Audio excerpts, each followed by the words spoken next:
A small message from me before we kick off with today's video. IDRIVEACLASSIC is proud to be sponsored and insured by IDRIVEACLASSIC. If you haven't heard of IDRIVEACLASSIC before, they're the UK's leading specialist motor insurance broker, covering everything from classic and vintage cars right through to heavily modified sports cars. So whether you're in a Morris Marina, a 90s retro runabout, or something with a bit more oomph under the bonnet, give them a call for your next policy. I've popped a link to their site in the description box below. Hi guys, it's Steph from IDRIVEACLASSIC, and today I'm back and we're talking about all things to do with this input shaft. And I'm probably looking a little bit more smiley than I thought I was going to be, because when I finished work today I thought, oh, I've got to go and sort this out and we've got to pull it out and there's everything to do. And Kev finished work early today and surprised me and prepped everything for me. So today you're just going to see me reassemble it, although I am going to get Kev, before we reassemble, to talk about what he did taking it all apart, with a couple of top tips that he gave me. So as you can see, this is a very small part that led to a very big problem, and even getting hold of one of these wasn't the easiest thing. In fact, I drove all the way down to Leicester the other night to meet a lovely man from the Triumph 1300 Club called Bruce, who sold me one of these and a clutch plate at a really cheap price. So if you're watching this, Bruce, thank you so much, because it means that I can go to work in my proper car tomorrow and not Kev's borrowed Honda CR-V. No offence, Kev, but it's just too modern for me and I cannot park it to save my life. So I'm going to kick off first of all, and I'm going to get Kev to talk you through what he's done in terms of pulling this all apart, share his tips, and then I'm going to get my overalls on and we're going to get this all put back together. I cannot wait to take Valerie home. Hi, good afternoon once again. It's Kevin Hurst here again. As most people know, there's an old saying, and it is, a friend in need is a blooming nuisance. And here we have Valerie, the lovely Steph's quality pre-loved horseless carriage that she's bought, that, as we know, was going on a day trip to Hornsey to get some pottery and fish and chips, but the car thought otherwise. Anyway, today what we're going to do is repair it. The one good thing about these old cars are not only have they got an incredible personality, but they're also very easy to fix. So what's happened with Valerie is the main input shaft has gone onto the clutch, resulting in no drive. As you're aware, this is a front wheel drive car, and it's quite a unique car with lots of very quirky, certainly quirky for Triumph in the 60s, a layout. The engine is on top of the gearbox, and there is an input shaft that goes from the gearbox all the way through to the clutch, and then that's how the drive takes up. An interesting feature on this particular vehicle and model, and the 1500 front wheel drive as well, is you can actually remove the engine and leave the gearbox in situ, because all you've got to do is remove the shaft and then just undo all the bolts. So it's quite easy for a maintenance point of view. The access to get the shaft out on this car is actually quite good. Triumph thought about the maintenance of it and stuff. Unfortunately, they didn't make the shaft a bit stronger, but it is 50 odd years old, so it's done quite well to last this long. One thing that you've got to do if you have to do one of these is when you take the cover off inside, which we'll show you later on, there's a series of bolts, and you must replace the bolts because it is an aluminium housing. Because if the shaft's very tight and you're using a slide hammer to withdraw the shaft, the force of using the slide hammer can actually break the casting because it's only aluminium. That's a little point that if you ever have to do one of these, you probably won't have to, but you never know. So that's where we're at the moment. So now we're on the assembling, which Steph is going to do it, and I'm just going to give her some adult supervision. Now, of course, Kev has done all the hard work for me in terms of taking it all apart, but just as important as that is getting it put back together properly, because if we mess it up, that's it, and we're going to have another failed adventure. So let me talk to you about how we're doing this, and more importantly, why we're doing some of the things that we are doing. So first of all, for those of you like me that have never seen a clutch taken apart before, I thought I'd show you and talk you through everything that's here. So first of all, this is your drive plate. Now your drive plate, this side meets the flywheel and this side here meets your pressure plate. It might seem like what you want to do is just put that all straight back together, but actually what you want to do first is this. Not lose a spanner is what you want to do. So you want to take your input shaft and check that it goes in correctly. Now there's a reason for doing this, is because if you don't, and when you come and you've got all this together and it's popped in and there's friction, you will get drag when you're using it. So something that Kev's told me to do is when we pop this in later on, because this isn't what we're doing right now, is we put a bit of copper slip on this. Now this is a bit of a funny one because there'll be some people that disagree with this, but at the end of the day, Kev's my tutor in all of this, and if he says to do something, he is a mechanic and I am going to take his advice. So for now, we're going to pop that to one side. So we've checked all of that, and there's one other thing that I probably should have mentioned we've checked, and that was that the flywheel wasn't scored, because if that is, that's another job that you need to sort out. But thankfully we didn't really have any problems with that. But to be honest, the old clutch wasn't too bad.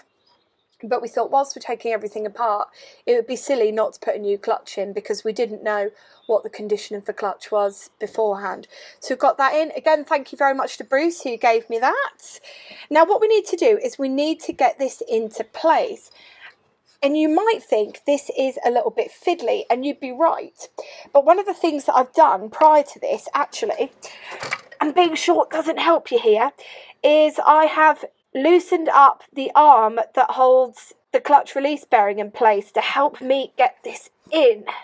Now what I need to do is, you can see I've jimmied this into place. There's like little pegs, so I've got it onto those little pegs, and as you can see here, I've got these bolts to go in. Now you need to make sure that you're putting that washer on. Now what you do is you want to get that in here, and do you know what, this is so fiddly, and especially when you're only 5'3" and you can't see properly into the engine bay, and a little bit of it is working blind. So just being really careful there.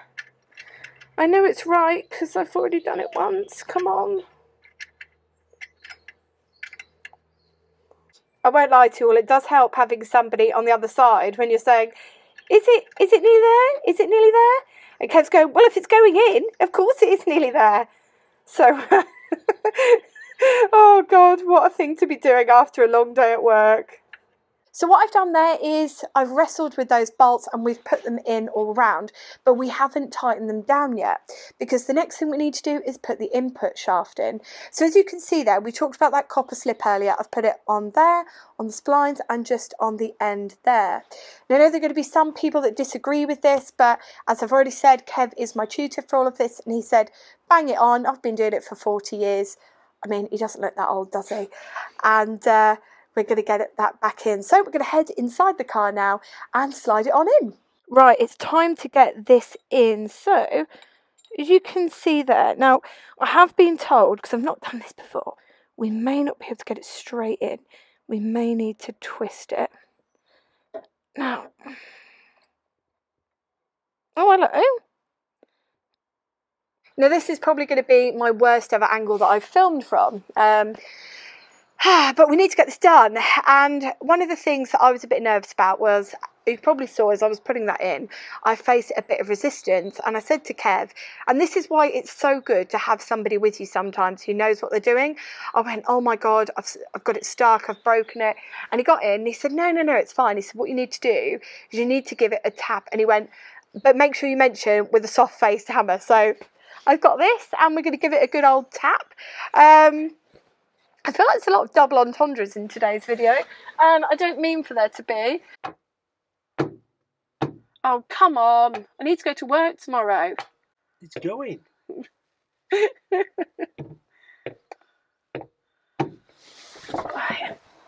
My hair. Oh my God, I've got my head stuck. Ow! Oh my God. Why do I get my hair stuck in every video? Why is that a characteristic? Right. People at home will be like, you're taking too long over this, but you know what? I'm not driving back down to Leicester for another one of these. So if I have to take 5 more minutes doing it, I will.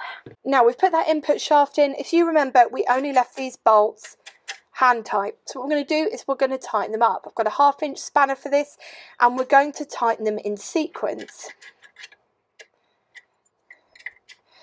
Now, it might seem a little bit obvious when I tell people stuff like this, but I remember when I was back in the Billy Basics days, I used to be like, why don't people ever mention the really basic stuff? So if you ever watch this and think, why does she bang on about the basics? It's because if anybody's watching this, they want to know. I don't want them to be in the same situation I was in, being like, but what about the other bits that you're not talking about? You can tell it's been a long day, because whenever it's been a long day, I'm always a little bit clumsy. So that's pretty tight. So what we'll do is we'll turn that round.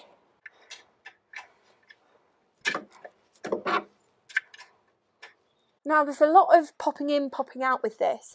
Now, I'm going to pop this into the input shaft. So what this is it just stops the input shaft coming back out. But as you can probably see at home, it is like a plastic nylon.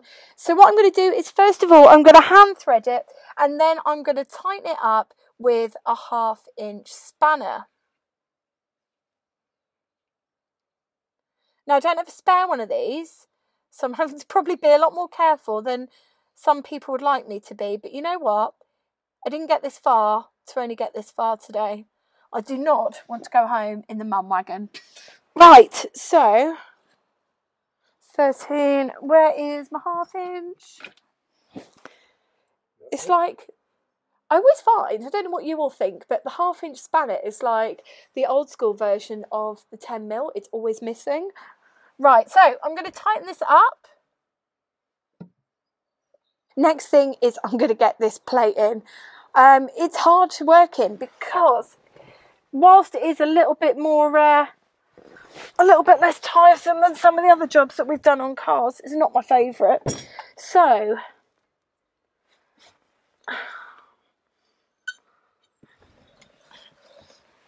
I've got the bolts here. I'm going to start getting these in.